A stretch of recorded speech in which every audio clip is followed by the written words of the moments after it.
जब इनकी अपनी सरकार थी तब कहा हिंदू टेररिज्म। ये कैसी मानसिकता है? एक सिख मंत्री को गद्दार कहते हैं, हिंदुओं को हिंसक कहते हैं, राम को काल्पनिक बनाते हैं, राम सेतु को मानते नहीं, और नफरत फैलाने का काम कितना करोगे? राहुल गांधी जी और कांग्रेस से पूछना चाहता हूं। और ऊपर से कहते हैं देश के संसाधनों पे पहला हक देश के मुसलमानों का है। ये तुष्टीकरण की राजनीति में कितना नीचे गिरोगे आप लोग। और यही नहीं, मैं बस 3-4 मिनट में अपनी बात को समाप्त करूंगा।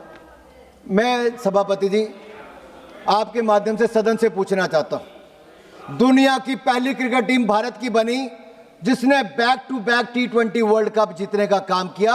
यह भारत के खिलाड़ियों की शानदार उपलब्धि थी। अब इस तरफ वाले तो सारे तालियां बजा रहे हैं, जो भारतीय टीम के लिए सारे तालियां बजा रहे हैं। देखिए कैसे मेज थपथपा रहे हैं। लेकिन जो भारतीय टीम के लिए, भारतीय क्रिकेट टीम के लिए, भारतीय क्रिकेट टीम के प्रदर्शन पे भी उनके समर्थन में मेज थपथपा ना सके, ये इनका असली चेहरा दिखाता है। भारत के साथ नहीं खड़े। लेकिन पिछली बार जब भारत विश्व कप में हार गया तब कहा प्रधानमंत्री ने पुनौती ली। ये कैसी ये देखिए, अब एक पप्पू से मुश्किल दूसरे पप्पू का क्या करें?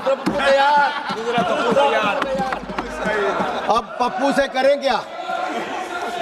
पप्पू का करें क्या? पप्पू का करेंगे। अभी हाल ही में अंदर जाके आए हैं, सदन में आने का मौका मिला, सट्टा बाजार की बात करते हैं। अरे भारत के खिलाड़ियों को जो देश के लिए वर्ल्ड कप जीत कर लाए हैं, आप जैसे नेता अगर इतनी ओछी बात करते हैं तो दुर्भाग्य है। दुर्भाग्य है। आपको माफी मांगनी चाहिए। माफी। इनका बेटा खेलता है और सट्टेबाजी में धकेल। सभापति महोदय, मैं आपको याद कराना चाहता हूं, इनका कसूर नहीं है। लालू जी का बेटा भी क्रिकेट खेलता था। अब टीम में 11 ही खिलाड़ी खेलेंगे। जो बाहर बैठा कोई तौलिया लेके जाएगा, कोई पानी लेके जाएगा, टीम का हिस्सा होता है। जब पैसा भी मिलता है, इनाम राशि सब में बराबर बंटती है। मैं पूछना चाहता हूं, उन्होंने कहा मेरा बेटा तौलिया लेके जाता था, पानी लेके जाता था। भाई टीम का हिस्सा था, इस बात की खुशी नहीं थी। उनको अहंकार था तो मेरा बेटा टीम में खेलना चाहिए। जैसे राहुल गांधी जी को अधिकार है कि प्रधानमंत्री का पद तो इनके लिए ही बना है। ऐसे उनको लगता है कि बेटा नहीं खेल पा रहा तो भाई सबकी सेटिंग है। अरे भारतीय टीम ने शानदार प्रदर्शन किया, हमें गर्व है। हम गर्व से कहते हैं भारतीय टीम ने शानदार किया। यही नहीं, ये तो भारत को एक नहीं मानते, भारत को तोड़ने की बात करते हैं। इन्होंने तो कह दिया, विदेश में जाके क्या कहा कि भारत में ऐसा खतरा मंडरा रहा है कि आदिवासी हो, दलित हो, अल्पसंख्यक हो, वो विद्रोह में शामिल हो सकते हैं, ISIS जैसे बन सकते हैं। फिर राहुल गांधी जी का बयान। मैं यहां पर बैठे सबसे पूछता हूं, क्या आदिवासियों के ऊपर कोई खतरा है? आज तो देश की राष्ट्रपति आदिवासी समाज से आती है, एक महिला है। हमें इस बात पे गर्व है, हमारी पार्टी ने मौका दिया है। और यही नहीं, लेकिन दुर्भाग्य यह है, ये तृणमूल कांग्रेस वाले अगर पश्चिम बंगाल में राष्ट्रपति जी गई, कभी स्थान बदल दिया, कभी लोगों को आने नहीं दिया, उनके लिए मुख्यमंत्री भी नहीं गई, उनको अपमानित करने का काम किया, तो तृणमूल का। अरे लोकतंत्र में चुनाव आएंगे जाएंगे, लोकतंत्र में चुनाव आएंगे जाएंगे, लेकिन आप संवैधानिक संस्थाओं के संवैधानिक पदों पर बैठे व्यक्तियों को अपमानित करोगे तो देश आपको कभी माफ नहीं करेगा, कभी माफ नहीं करेगा। ये वही ममता बनर्जी है जो अपनी पेंटिंग को, जो हजारों करोड़ का घोटाला करता है, उसको 3-3, 5-5 करोड़ में बेचती हैं।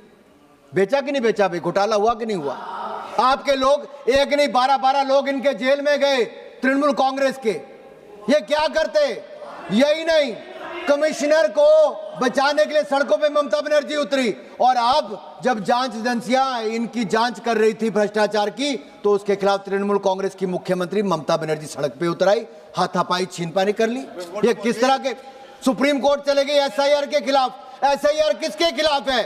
SIR उसके खिलाफ है जो भारत के नागरिक नहीं है, जिनको भारत में वोट देने का अधिकार नहीं है। क्या आप चाहते हो विदेशी घुसपैठियों को वोट का अधिकार मिले? मुसलमान जो रोहिंग्या मुसलमान है उनको वोट का अधिकार मिले और आप चुनाव जीतो? इलेक्शन कमीशन ऑफ इंडिया को संविधान ने अधिकार दिया है और इलेक्शन कमीशन ऑफ इंडिया वो ठीक कर रहा है अगर ऐसी जांच कर रहा है तो। और मैं एक कहूंगा, आपके समय तो आपने चंगू मंगू को इलेक्शन कमीशन लगाकर इलेक्शन कमीशन ऑफ इंडिया को पंगू बना दिया था। चंगू मंगू क्यों कहता हूं? एक को इलेक्शन कमीशन में लाए तो बाद में आपने मंत्री बनाया कि नहीं बनाया?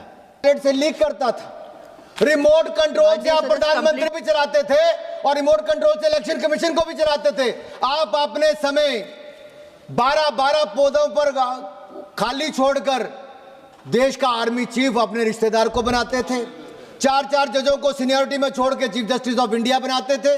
जिसको दिल करे जहां दिल करे नियम तोड़ते थे और आपको कोई पूछता नहीं था। आप संविधान को भी तोड़ने का काम करते थे। मैं इतना ही कहूंगा, हमारे स्पीकर महोदय ने इतना शानदार प्रदर्शन किया है कि आज नए रिकॉर्ड बनाए, लेकिन दूसरी तरफ राहुल गांधी जी का रिकॉर्ड भी है, जिन्होंने 2-2 सदनों में 14वीं 15वीं लोकसभा में तो एक प्रश्न भी नहीं पूछा, 0 प्रश्न पूछा था। कमेटी की मीटिंग में 20% हाजिरी नहीं है, सदन में 50% टाइम नहीं आते हैं और सदन को गुमराह करके अविश्वास प्रस्ताव हमारे ओम बिरला जी के खिलाफ लाते हैं। मैं एक बात जरूर कहूंगा, जो कहते हैं कि पीएम बनना उनका जन्मसिद्ध अधिकार है, भारत की राजनीति में कोई कौसा नौतरा नहीं है। कौसा नौतरा जैसे विरासत में मिलने वाली कोई व्यवस्था नहीं है, जहां सत्ता के कुछ लोग निजी संपत्ति, और मैं इटली की बात कर रहा हूं। कौसा नौस्त्रा का मतलब है आवर थिंग। ये इटली में उत्पन्न एक कुख्यात पारंपरिक माफिया संगठन है। ये परिवारों का एक संघ है जहां पर उनके परिवार के लोगों को उच्च पद मिलता है। तो यहाँ कौसा नौस्त्रा नहीं है जहां की आपको वो मिल जाएगा। आपने हाउस को मिसलीड राफेल पे किया, बाकी विषयों पे किया। आपने कंप्लीट कर बस 1 मिनट में खत्म, 1 मिनट पूरा। आप सैम पिट्रोडा की बात सुनते, वो सैम पिट्रोडा जो कहते 84 में जो हुआ सो हुआ, यानी कि सिखों का कत्लेआम हुआ तो हुआ। ये कैसी बात है? आपने जिद करके सनक के आगे अपने पूरे हाउस को गुमराह करने का काम किया। सभापति जी, ये लोकसभा किसी के परिवार की जागीर नहीं, लोकसभा किसी गठबंधन का मंच नहीं है।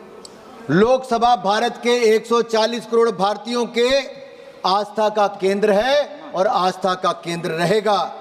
इस आस्थाओं को कमजोर करने की कोशिश आपने इमरजेंसी में भी की, संविधान संशोधन में भी की, बार बार भारत पर प्रहार करके भी की, तब भी देश झुका नहीं, देश डरा नहीं। देश ने आपके खिलाफ वोट दिया। आज भी सदन चलेगा, नियमों से चलेगा, संविधान बचेगा और संविधान से ही देश आगे चलेगा। आप जैसे लोग जितना मर्जी रोकना चाहे कभी रोक नहीं पाएंगे। ये देश बाबा साहब अंबेडकर के संविधान से चलेगा सभापति जी, लेकिन उन्हीं बाबा साहब अंबेडकर को अपमानित कांग्रेस पार्टी ने किया, प्रताड़ित किया, हराया। और राहुल गांधी जी ने तो अपने पांव के आगे उनके चित्र को, आपको तस्वीर जनता के सामने है, संविधान निर्माता की तस्वीर उनके पांव के आगे थी। ये कैसे हैं? धन्यवाद माननीय सदस्य। अंत में इतना ही कहूंगा, ये संविधान को तोड़ने मरोड़ने वाले भी हैं, सदन पर प्रहार करने वाले भी हैं, स्पीकर के खिलाफ अविश्वास प्रस्ताव लाने के लिए भी हैं। लेकिन सदन ने एक तरफ कहा है, हर पार्टी के सदस्य ने कहा कि ओम बिरला जैसा अध्यक्ष नहीं मिल सकते, क्योंकि ओम बिरला जी ने जो किया वो पार्टी लाइन से बाहर निकल के फर्स्ट टाइमर्स को, जो पहली बार भी सांसद बने, उनको भी बोलने का मौका दिया। मैं इसलिए कह रहा हूं सभापति जी, 14वीं लोकसभा में जब मैं सांसद बन के आया, सोमनाथ चटर्जी सांसद थे। 15वीं में मीरा कुमार जी थी जब मैं सांसद बना। उसके बाद स्पीकर थे, फिर सुमित्रा ताई बनी, अब ओम बिरला जी हैं। मैं कह सकता हूं 5 बार का सांसद होने के नाते, अगर मुझे कभी एक बार एक स्पीकर ने कहा कि विपक्षी दलों के हों या अपने दल के हों जो पहली बार के सांसद हैं, उनको जाके कहो कि 0 आवर में कुछ बोले, अपने क्षेत्र का विषय को उठाएं, उनको बताओ कि नियमों का पालन कैसे होता है या बोलना कैसे है। लोकसभा स्पीकर ने इतना बड़ा मन करके कहा। ओम बिरला जी को मैं साधुवाद भी देता हूं। आज पूरा सदन उनके साथ खड़ा है और देश भी देख रहा है कि संविधान को बचाने वाले के साथ आज सदन खड़ा है। आपने मुझे बोलने का अवसर दिया। इस अविश्वास प्रस्ताव के खिलाफ सब लोग अपना वोट करें और ओम बिरला जी को हम जल्द अपनी सीट पर देखेंगे। इस देश के सदन को चलाएंगे, लोकसभा सदन को।